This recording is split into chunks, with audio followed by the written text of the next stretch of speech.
Yes, how was Tchioroma able to leave his house to a safe location? A lot of people have asked this question. I've seen it on comment section where a lot of people are asking this question. Before we proceed with this analysis, I want you guys to share this video intensively. As we speak right now, a lot of things are happening in Cameroon and the country is about getting up into parts. Many people have asked this question that how did Tchioroma leave his residence in Garoua to a sub location where he's now calling out the shots? Because the last video the last publications that Tchioroma made, he made those publications in a safe place, right? If you read through his publication, he comes out and say he appreciate the military that is now loyal to him for taking him to a safe place. How was he able to leave that location from his house in Garoua to that safe place? This shows the degree of infiltration that has already taken place, in the Cameroon military and within the government of Cameroon to this build up to this election. It means that before this election, there were a lot of things that were going on behind that many people did not understand. At the residence of Issa Tchioroma, there are so many layers of security because of the publications and the things that he has been doing prior to the election. So they already foresaw all these things and his place was militarized. So what suddenly changed that he was able to leave his house to a safe location?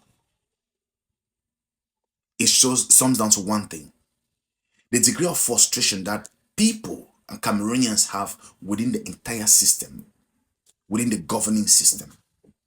A lot of Cameroonians are tired of the entire system and people just want change. If you listen to Tchioroma made publications after the election, after he declared himself the winner. He said a good number of government officials and ministers within the ruling government has appreciated and congratulated him for his victory. And you could even see I think some few military guys who came out made videos appreciating and congratulating him for his victory. And those guys have been apprehended. And now, as we are talking, the country is in fraction. Gradually, if care is not taken, Cameroon will get out completely in parts. We'll have the northern parts that are now loyal to Tchioroma. If Tchioroma is in a safe place, it means that the degree of infiltration and what is coming ahead is completely uncertain. And now the question boils back to, will France allow its former breadbasket, Cameroon, because the country is being used by France. It's like you have a guava tree, you can just pluck out some few fruits anytime you want, and that is how it is. And for those of you who doubt that, France just signed a pact in 2024 with Cameroon that the France CFA will continue to be in place for the next 30 years. Even if BI is not there, the France CFA will be used. And if you control the monetary aspect of a people, then you control the people's economy. Because when I talk about things like this, people don't understand. So now, will France allow its breadbasket get into pieces? As we are talking, this question remains unanswered. Because as of now, they still haven't sent a congratulatory message to Biya. They haven't appreciated or congratulated Biya for his re-election.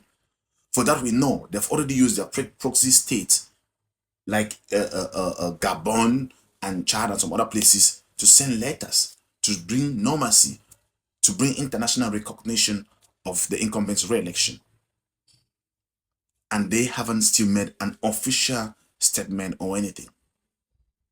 But on my passport publication, I told you that was just a masterminder who is trying to keep a clean sheet. And that is exactly what is happening. So as we speak, France is perplexed. And they don't understand exactly how they can pull Cameroon back together. Ghost towns have been declared from tomorrow. National ghost towns for 3 days. And there is complete uncertainty. People don't know whether the ghost towns will continue. After that, what next? Remember, Tchioroma is not in his residence. He has been moved to a secure location by the military.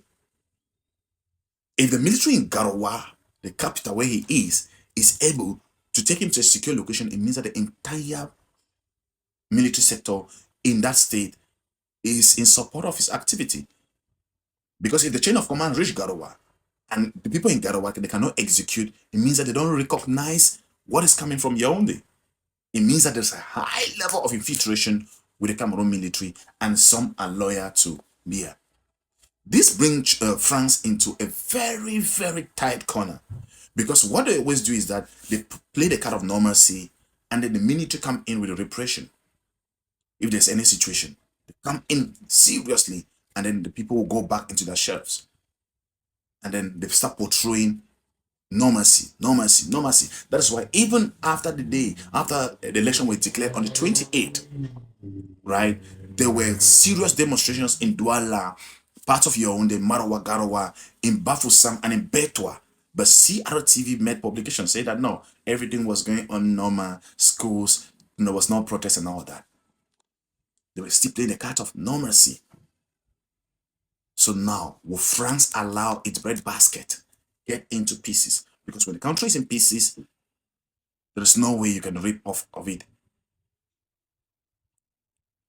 As we are speaking, Tchioroma has declared ghost town.